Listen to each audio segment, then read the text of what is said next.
Salam sejahtera kepada semua pelajar-pelajar cikgu. Untuk perbincangan kali ini bagi bab 5 Pembinaan Negara dan Bangsa yang Merdeka, kita akan menyambung perbincangan kita untuk bab kedua dalam bab 5 iaitu Pakatan Murni. Baiklah, sebelum kita membincangkan berkenaan dengan topik ini dengan lebih lanjut, terlebih dahulu kita cuba fahami apakah maksud Pakatan Murni. Pakatan Murni merupakan usaha. So, keyword kita yang pertama ialah usaha. Siapakah yang terlibat dalam usaha tersebut? Usaha tersebut melibatkan semua kaum yang tinggal di tanah Melayu bagi menghasilkan satu kerjasama dan tolak ansur politik melalui rundingan. Baiklah, kita highlight keyword yang seterusnya iaitu perkataan kerjasama, tolak ansur dalam bidang politik di mana mereka akan mengambil tindakan dengan mengadakan rundingan. Baiklah pelajar-pelajar. Untuk pengetahuan pelajar-pelajar sekalian, semua kaum yang terlibat tentulah mempunyai tuntutan dan masalahnya yang tersendiri.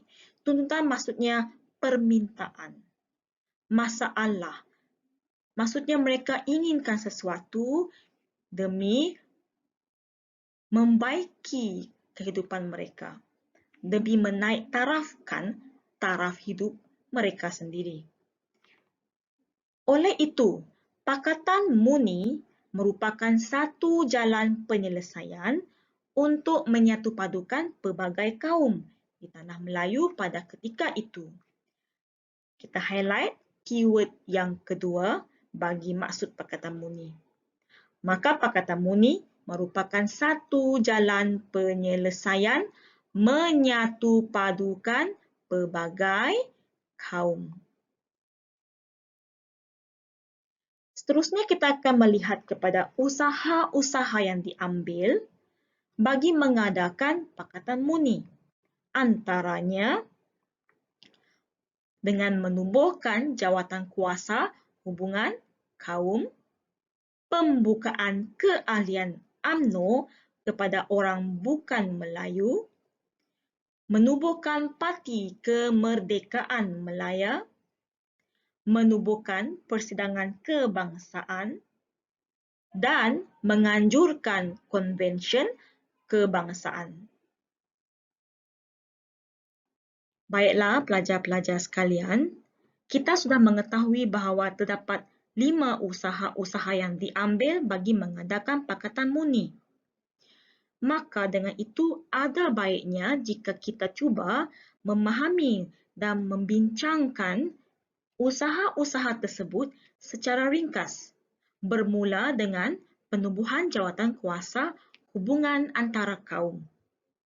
Soalannya, jelaskan secara ringkas penubuhan jawatan kuasa hubungan antara kaum. Ini adalah contoh soalan yang berkaitan dengan jawatan kuasa hubungan antara kaum. Apakah jawapannya, pelajar-pelajar sekalian?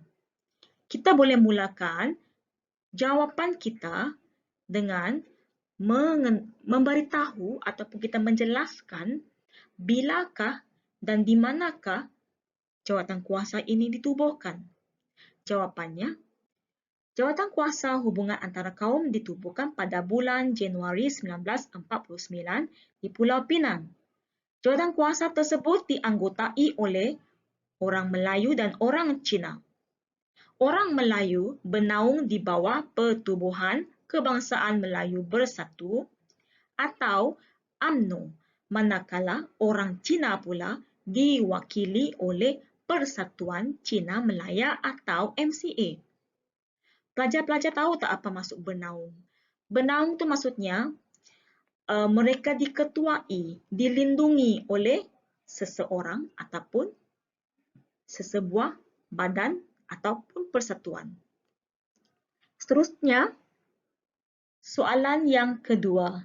Apakah kepentingan Pakatan Muni kepada pembinaan negara dan bangsa Malaysia?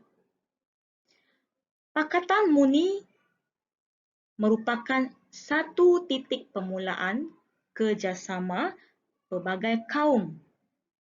Ini merupakan perubahan dasar dalam UMNO di mana mereka sanggup berunding dengan kaum lain demi kebaikan negara.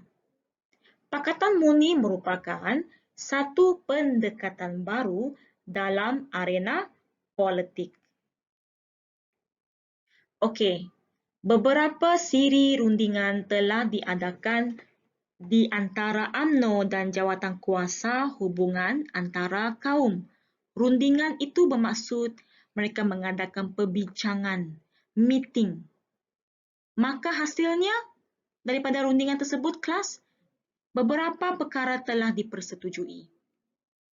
Antara perkara-perkara yang telah dipersetujui dalam perundingan tersebut adalah dengan penubuhan Lembaga Pembangunan Industri Desa atau dikenali sebagai RIDA pada bulan Oktober 1950. Tujuan penubuhan RIDA ini ialah untuk memajukan ekonomi dan pendidikan kaum orang Melayu. Kita highlight dahulu apakah perkara yang dipersetujui tadi. Penubuhan RIDA yang ditubuhkan pada Oktober 1950. Kemudian kita perlu highlight apakah objektif ataupun tujuan penubuhan. Memajukan ekonomi dan pendidikan kaum Melayu. Perkara yang kedua yang telah dipersetujui ialah kerakyatan negeri 1951 akan diberikan kepada imigran. Imigran bermaksud orang luar yang lahir di Persekutuan Tanah Melayu dengan syarat ibu atau bapa telah menjadi rakyat Tanah Melayu.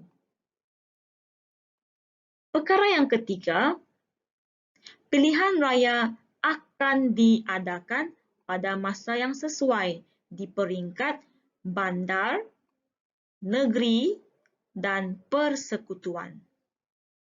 Ini menunjukkan situasi yang berlaku semasa pilihan raya dilakukan. Lihat kepada gambar yang cikgu sertakan dalam slide ini. Pelajar-pelajar sekalian, penubuhan jawatankuasa hubungan antara kaum telah memperlihatkan titik permulaan kerjasama antara kaum. Soalannya, pelajar-pelajar tahukah apakah cara atau usaha yang dilakukan bagi mengukuhkan Pakatan Muni ini? Mengukuhkan bermaksud menguatkan, memastikan sesuatu itu sentiasa berlaku dan berkembang. Dato' Onn Jaafar telah mencadangkan keahlian UMNO dibuka kepada orang bukan Melayu. Peristiwa ini berlaku pada tahun 1951. Walau bagaimanapun pelajar-pelajar, cadangan daripada Dato' Onn ini telah ditentang oleh orang-orang Melayu. Maka dengan ini, Dato' Onn telah membuat keputusan untuk meletakkan jawatan beliau sebagai Yang di-Pertuan UMNO. Seterusnya kita akan lihat bagaimanakah Dato' Onn meneruskan kerjasama kaum melalui Pakatan Muni. Dato' Onn telah bertindak dengan menubuhkan IMP. IMP menggunakan konsep kerjasama kaum dalam sebuah parti. Maka dengan itu, keahliannya terbuka kepada semua kaum. Namun demikian, pakatan ataupun penubuhan Parti Kebangsaan Malaya gagal mendapat sambutan daripada orang Cina, India dan kaum lain. Ini kerana konsep satu bangsa dan perpaduan masih terlalu asing bagi mereka. Terlalu asing maksudnya mereka masih belum biasa.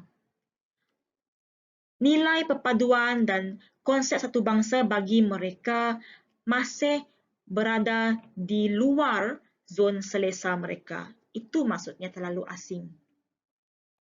Usaha yang seterusnya ialah dengan penubuhan Persidangan Kebangsaan pada bulan Februari 1953 oleh Sir Malcolm Macdonald. Tujuan penubuhan persidangan tersebut adalah untuk mencapai kerjasama politik. Dan pengerusinya ialah Datuk Panglima Gantang. Kita highlight dahulu keyword bagi persidangan kebangsaan. Yang pertama, bilakah persidangan tersebut diadakan? Siapakah yang menubuhkan? Tujuan penubuhan mencapai kerjasama politik dan pengerusinya ialah Datuk Panglima Gantang. Usaha seterusnya ialah dengan mengadakan konvensyen kebangsaan yang diketuai oleh Tunku Abdul Rahman. Konvensyen kebangsaan dianjurkan oleh UMNO dan MCA. Konvensyen kebangsaan juga merupakan asas kepada pembentukan parti perikatan. Sebab itu, konvensyen kebangsaan merupakan langkah yang penting. Kerjasama kaum diteruskan dengan pilihan raya di peringkat bandaran, negeri dan persekutuan. Untuk pengetahuan pelajar-pelajar, dalam pilihan raya Majlis Bandaran Kuala Lumpur, gabungan UMNO dan MCA telah memenangi 9 daripada 12 kerusi yang dipertandingkan. Kerusi itu maksudnya kawasan, ya kelas. Seterusnya, pilihan raya negeri yang berlaku pada tahun 1954, Perikatan UMNO dan MCA telah memenangi 226 daripada 268 kerusi yang dipertandingkan. Kemenangan ini telah menjadi asas kepada pembentukan perikatan yang melibatkan Parti UMNO, Parti MCA dan Parti MIC. Untuk pengetahuan pelajar-pelajar sekalian, British telah menubuhkan jawatan kuasa pilihan raya Majlis Perundangan Persekutuan. Jawatan ini mencadangkan 52 kerusi dipilih melalui pilihan raya dan 48 ahli dilantik oleh Pesuruhjaya Tinggi British. Seterusnya, pelajar-pelajar, kita akan melihat kepada carta keputusan pilihan raya Majlis Perundangan Persekutuan. Antara parti yang bertanding ialah Parti Perikatan, Parti Negara, PAS, Liga Melayu Perak, Melayan Parti, Parti Buruh, People's Progressive Party dan Calon Bebas. Di dalam carta tersebut, kita boleh melihat bahawa Parti Perikatan telah memenangi sebanyak 51 kerusi daripada 52 kerusi yang dipertandingkan. Manakala satu kerusi telah dimenangi oleh Parti PAS. Kemenangan Parti Perikatan ini membolehkan Tunku Abdul Rahman dilantik sebagai Ketua Menteri Tanah Melayu dan membentuk kabinet. Anggota kabinetnya pula terdiri daripada pelbagai kaum. Maka dengan ini, fakta kita boleh gunakan sebagai hasil.